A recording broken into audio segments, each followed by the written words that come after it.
Naitwa Kanali Bernard Masala Mlunga, Kaimu Mkurugenzi wa Habari na Uhusiano, Jeshi la Ulinzi la Wananchi wa Tanzania. Jeshi la Ulinzi la Wananchi wa Tanzania linautaarifu umma wa Watanzania kuwa linaendelea kufuatilia kwa karibu na kutathmini hali ya ulinzi na usalama nchini katika kipindi hiki cha kuelekea uchaguzi mkuu unaotarajia kufanyika tarehe 28 na tarehe 29 mwezi Oktoba mwaka 2025. Kama ilivyotangazwa na Tume Huru ya Uchaguzi nchini na Tume ya Uchaguzi Zanzibar.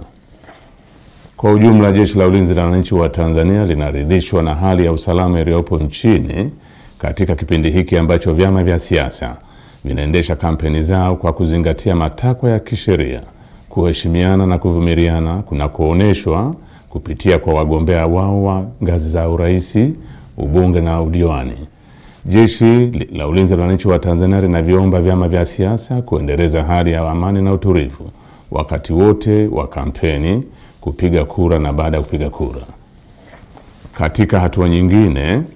Jeshi la Ulinzi la Wananchi wa Tanzania linalipongeza Jeshi la Polisi na vyombo vingine vya usalama kwa jinsi vinavyoendelea kusimamia hali ya usalama katika kipindi hiki cha kuelekea uchaguzi mkuu.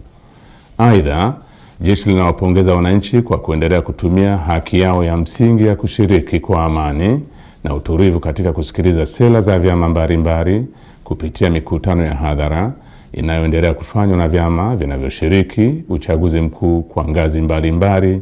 ili kuwachagua viongozi watakaowaletea maendeleo.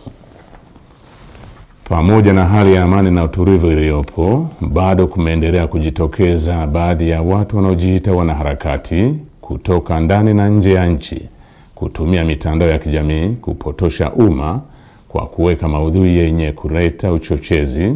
kwa kulihusisha Jeshi la Ulinzi la Wananchi wa Tanzania na siasa ili kutimiza azma yao ya uvunjifu wa amani. Jeshi la Ulinzi la Wananchi wa Tanzania linaomba umma wa Tanzania kupuuza machapisho au taarifa ambazo zimekuwa zikionekana kwenye mitandao ya kijamii.